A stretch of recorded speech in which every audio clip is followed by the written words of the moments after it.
আপন ভাইয়ের থেকেও বেশি দীর্ঘ 30 বছর আন্দোলন সংগ্রামে সে আমার সহযোগিতা ছিল। স্বৈরাচারী হাসিনার বিরুদ্ধে আমার সাথে কাঁধে কাঁধ মিলিয়ে সে বিএনপি শুধু সংগ্রাম না, বিএনপিকে তৃণমূল পর্যায়ে প্রতিষ্ঠা করেছিল সৈনিক সদর, এবং তার অনেক অবদান আছে বিএনপি প্রতিষ্ঠার পিছনে। আজকে তিনি বক্তৃতা দিয়েছেন আমার সাথে। বক্তৃতা দেওয়ার পর মিছিল শুরু হওয়ার প্রাককালে ব্যানারও হাতে নিয়েছেন।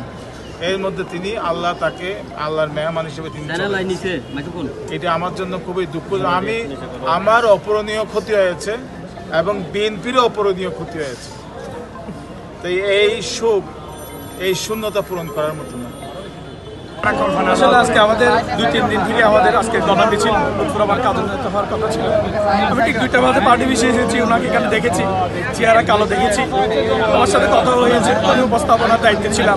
উনি আজকে উপস্থাপনার মধ্যে আমি ওনার নামও ধরেছি, বক্তব্য রেখেছেন। বক্তব্য রেখে আমরা মিছিল শেষ করে যখন আমাদের নির্দিষ্ট জায়গায় গিয়েছি, হঠাৎ করে শুনলাম আমাদের সৈন্য পদ্মা নাই, যেখানে সবাই পদ্মা বলে ডাকতো। আমরা সবাই শোকাহত। বিএনপি পরিবার একজন গার্ডিয়ানকে আমরা হারিয়েছি। সাদা শীতে মানুষ ছিল, ওনার বিরুদ্ধে কোনো লোকজন ছিল না, এত বেশি জনপ্রিয় ছিল যেটা বলার মতো না। আমাদের সবসময় সে স্নেহ করতো, আদর করতো। এই মানুষের মৃত্যুটা আমরা কোনোভাবেই মেনে নিতে পারছি না। আপনারা সবাই দোয়া করবেন আমার সেই ভাইয়ের জন্য। তার সুখসম্মত পরিবারের প্রতি আমরা সমবেদনা জানাচ্ছি। এই সুখ ধৈর্য ধরার মতো আল্লাহ যেন তাদের তৌফিক দান করুন। আমি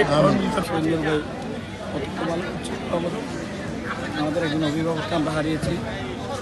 কিভাবে তার এই মৃত্যুটি হয়েছে আমরা শুনেছি, আমরা মেচনে ছিলাম, মেচে চলাকালীন সময় হয়তো উনি স্লিপ খেয়ে পড়ে গেছে। আমরা শুনেছি আমরা হাসপাতাল আনার পরে ওনাকে মৃত্যু ঘোষণা করে কর্তব্য চিকিৎসকরা নিবেদিত আমাদের অভিভাবক ছিলেন উনি। আর আমরা জেলা পুলিশ যেখানে ওই জায়গায় যখন দাঁড়াইছিলাম আমরা লোকেশন মিছিলের জন্য, উনি আমাদের সামনে বিশাল একটা মিছিল সফল করার বিশাল মিছিল নিয়ে এসেছে।